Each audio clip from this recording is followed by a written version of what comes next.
Welcome back, everybody. It's another episode of the Inner Health Project. I'm your co-host, Chris Angel, here with your host, Hannah Getty. Hannah, hello there. Hi, Chris. It's great to be here. Thank you. It's a great hair day for you today. It is. There you go.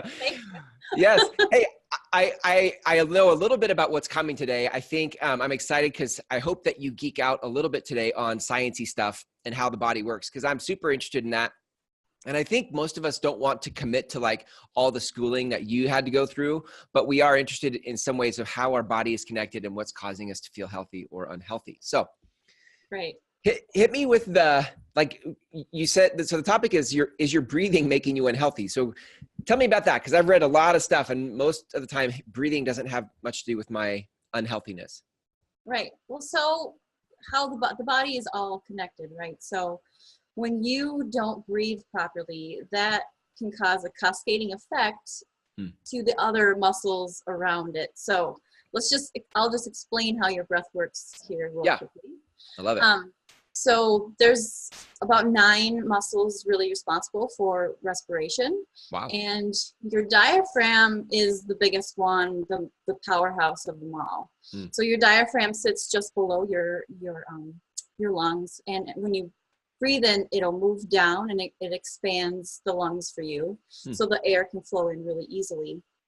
But if you aren't using that muscle to its fullest, all the accessory muscles, like the muscles in your ribs, the muscles, especially in your neck, have to overwork and overcompensate to get that breath. So a lot of people don't breathe from their diaphragm, they breathe from their chest. And when you do that, you're not using that diaphragm. So all the other muscles that have to help are being overtaxed. And that can cause tightness and leading down to dysfunction and imbalance as well. So as you're saying that, I'm like, oh, I'm starting to intentionally breathe through my diaphragm. I'm like, oh yeah, I can feel that. And actually I can feel too, as you say that, like how a lot of times I carry a lot of breath up here. So as you say that, I'm like, oh, this does feel tight. Because I think if we don't breathe from our diaphragm, does it get tight like in our chest and our neck and stuff? Yeah, like you'll notice people when they're chest breathers, they tend to hunch forward. And like if you were like hyperventilating, just try breathing with your chest. Like it's shallow. It doesn't feel satisfying. It's not that deep. Right. Yep. Full belly of air, and then it just causes your body to have to work harder, so you're not being as efficient as you can be. Got it. So from that, you know, how often we breathe every single day, you know, you have to breathe. Right. And we don't really think about it. Like we think about what am I going to eat today, what kind of water or how much water did I drink today, but we don't think about how we're breathing, and so it's very important. So once your breathing is shallow, especially I've seen in my practice, the neck muscles here, there's the scalenes, they attach up here to the vertebrae, and then they go all the way down to the first and second rib. When you breathe, they also help pull the ribs up to expand, but that's going to be at the tail end of that breath, that inhalation. So if you're starting with these muscles, they're not meant to do most of the work. So that's how they're going to get really tight. And from that tightness, it can develop trigger points. So we're going to get even more technical here. I love it. Let's do it. Cause I'm already connecting the dots. I'm like, okay, so if my diaphragm's not doing the lifting or the breathing, and I'm relying on smaller muscles, smaller players in the breathing game to do that heavy lifting, it's going to create stress in my neck, my shoulders. I think so many people, when they go for massage, they carry a ton of stress in their shoulders. And some of that is, I'm guessing, from just how they're breathing. I mean, there's external environmental stuff, but then if you actually, you could minimize the damage by breathing through your diaphragm. But if you don't, then you're going to have a lot of it trigger your trigger points, which then gets into where I think you're going to go. Yes. Yes. So these muscles are being overtaxed, and they're working harder than they should be. And it affects your posture because they're pulling you forward now because they're getting really tight. So this posture is coming forward. And how often do we sit at a desk? Like a lot of people will sit at a desk with they're slouched over, which isn't helping the diaphragm work either. So that's poor posture for the diaphragm. Yeah. And then also for these muscles, they're just getting even more contracted and stuck in that state. So you want to really open up your chest, open up the body, and take that deep breath from the abdomen and feel it expand. So now we move into, okay, you've got this chronic situation where you're not breathing correctly and these muscles are tight. Maybe you're even getting headaches. Maybe you feel like your hands are getting numb or tingly, or they're just, your arms are weak. These are all symptoms of having trigger points, and it can be caused by the neck muscles. So a trigger point is the individual fibers in the muscle are they're stuck in a contracted state. So when they're stuck in that state, those cells can't get nutrients, and then they can't get the waste taken away. So it's just compounding the problem. They're not functioning correctly, and now they have all this waste that's in the way, they're getting congested, and it's sending out a signal to your body as a referral pattern, the referral of numbness or tingling in the arms, or pain in the back of the shoulder even, or down into the chest, or a headache. Like they're sending out pain signals, trying to warn you that something's not right here. Right. So. Yeah, I love that. So a trigger point, that's good. Cause I've heard that a lot of times, and I'll even use it probably in sentences like, oh yeah, there's a real trigger point back there, but I don't often know what's scientifically happening, like that it's in a contracted state. Makes a ton of sense. And so when people press on it, like in massage, for example, or if you did some self-massage with like a lacrosse ball or something, and you just apply pressure, it helps relax that contracted trigger point, right? Right. So when a client comes in for a session and we're trying to work out a trigger point, what I'm doing is they usually create like a taut band in the muscle. So I'm strumming across that band to try to open up those fibers and create more circulation and get the waste moving and the nutrients coming in, so we can remedy that and release that muscle. Wow. But if you're not breathing correctly, and you're doing that every day, it's just gonna, you're just putting a Band-Aid on it. Really, you're not getting to the root cause of it. So your breath is causing a cascading effect, and now you have trigger points in the neck. So you kind of have to look at how am I using my body throughout the day, and how am I not using it correctly in order to create this dysfunction in my body. So you can start with your breath. That can really create more harmony and balance just by breathing correctly. Take me to the part where, so I get the breathing and my smaller muscles compensate and that creates trigger points. Take me to the part now where that spills into being unhealthy, like some of the things that happen in my body that could be affiliated or associated with disease or sickness, etc. Well, let's just look at your posture is compromised now because your muscles aren't functioning correctly, so they're pulling on the bones and the structure, and your body is kind of rounding forward a little bit, or you're slouching.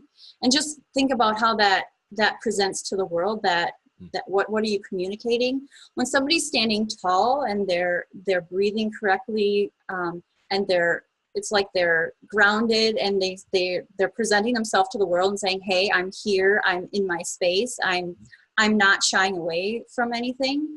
But when you're not breathing, or you're hunched over, you're kind of shallow breathing, just that energy that you're putting out is more of a, you're communicating something, and you're communicating it to the world and to yourself, and it just feels different in your body.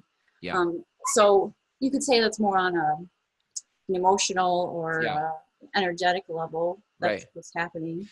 What happens for sickness though? Like with, like I know you've mentioned like the lymphatic system before. Is there stuff that actually physically makes me sick because that cascades from the breathing not being the right way? Like, well, so your diaphragm is kind of doing a little bit of a massage for your organs as well. It's aiding in digestion when it moves. It's aiding the lungs from expanding and contracting. So your lungs need to get rid of the byproducts of breathing as well. So that's like detoxing you too. So if you're not breathing correctly and you're not getting a full deep breath, or you're not exhaling as full as you could, you're not getting out those byproducts of just daily life in that breath. And then that can accumulate in the body as well. So now we've got this trigger point that it's got waste around it and it's accumulated. And so I've done some research and looking at things. And in one of the prior episodes, we talked about the acid and alkaline balance in the body. And so they've looked into trigger points, and they found that they have a more acidic pH. So the pH scale is from 1 to 14, and 1 is highly acidic, 14 is basic, and then 7 is neutral. And your blood and your cells like to be more around neutral, around 7, a little bit more on the basic side, but and the cells like to be around 6.5, 7-ish. But when those trigger points cause, or when you have a trigger point, they found that the pH in that is around 4, 4.5. So that's more on the acidic side. So whether the buildup created the trigger point, or the trigger point itself created the buildup, I don't know which started first. But now you have these acids that are causing pain because they are interfering with the function of the cell, which is interfering with the function of the muscle, which is interfering with the function of your body. So from the small to the big, we kind of have a cascading effect. Yeah. I love it when you always say everything's connected.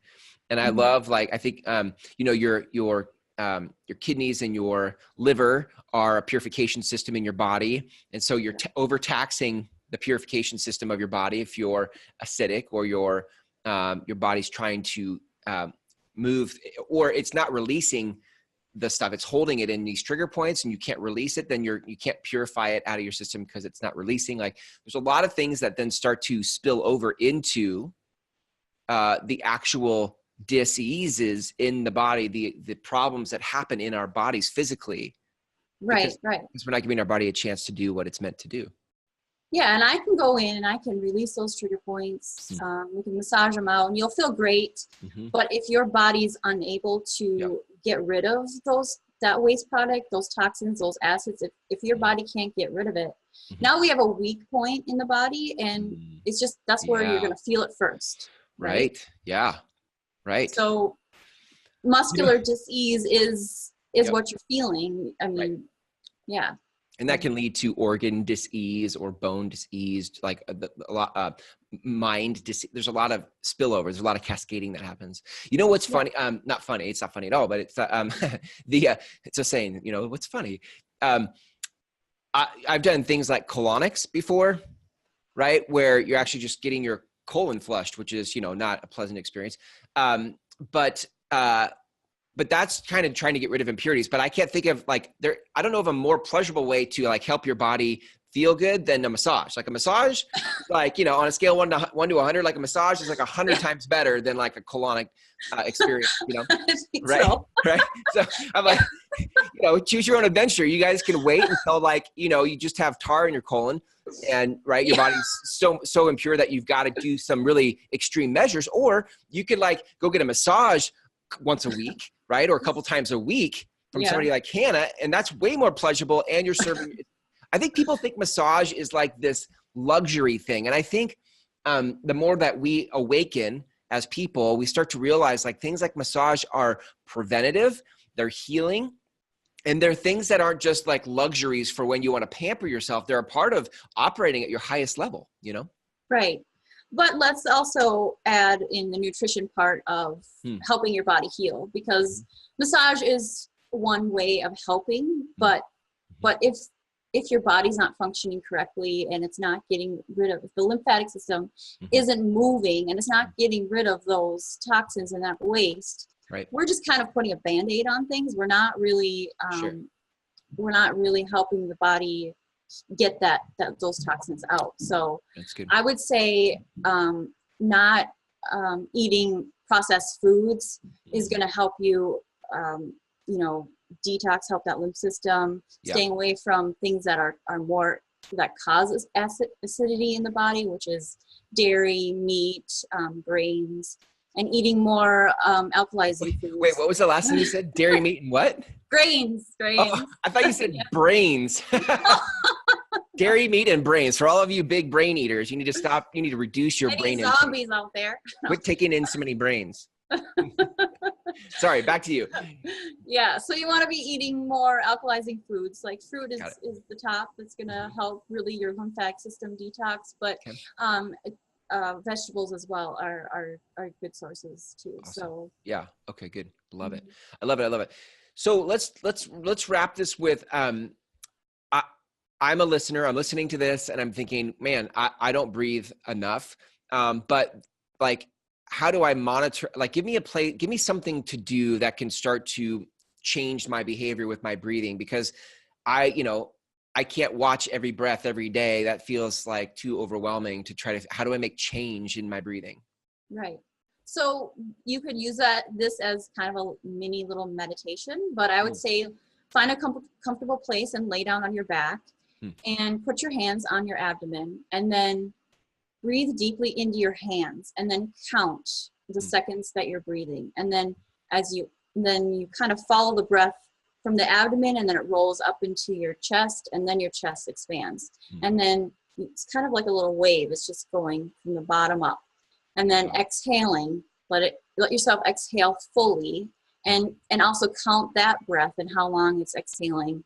And just do that for 5 minutes and practice it, and really try to expand that abdomen and let the air, you'll feel the air just kind of coming in naturally, because what happens is that diaphragm is pushing down, so it's creating more space for air to come into the lungs, and it's actually causing a negative pressure, so then the air just kind of flows into the body instead of you actually having to muscle it in. Right. So. Yeah, that's so good. Got it. So that's simple exercise. I would say, I don't know, I'm thinking for myself, at least twice a day, morning and evening, like waking up and doing that, going to bed and doing that. But I would imagine you could do that anywhere you need a rest or a break in your day. Yeah, if you work at a computer, maybe take 5 minutes, and you can even do it while you're sitting down, and plant your feet on the floor, and then just practice taking deep breaths. And that's going to help calm the nervous system, and it's going to help just relax you, and it's going to create a habit in your life, in your daily life, that's going to help you implement better breathing throughout your day. I love it. I love it. Well, let me say this in closing. I think one of the things that's so great, and you're so humble. I think one of the things that's so great about what you do professionally as a massage therapist is helping people move stuff through their system, releasing those trigger points so that their body can operate in its, not just its normal state, but in an efficient way. I think a lot of times people these days, we're looking for productivity hacks. We're looking for ways to enjoy life more, do more in life. And sometimes we forget about our body and we try to cram in like technology or like all the different like tools we can use. But your body is one of the best tools you could possibly use to, get a leg up in life. And I think people should be scheduling weekly massages with you. Well, don't you? I think so. Weekly or bi-weekly, yeah. Yeah, I think that would be amazing. So those of you listening, you should schedule time with Hannah to get your weekly or bi-weekly massage. Hannah, if people want to do that, like what's a good place for people to connect with you? Where can they you can go to innerhealthproject.com, and you can watch all of the episodes for the Inner Health Project. From there, you can go to my other website, elevatus.com, and you can read more about how I work and see more blog posts, and you can find out that way. Awesome. Hannah, awesome stuff. Thank you. I look forward to more episodes where you can geek out on the science and teach me more, because I love learning all the things about the body. I don't know why, maybe I'm unique that way, but I love how the body works, and I love when you can teach it. You make it really easy to understand. So thanks for your time today, and we'll see you next time. See you next time, Chris.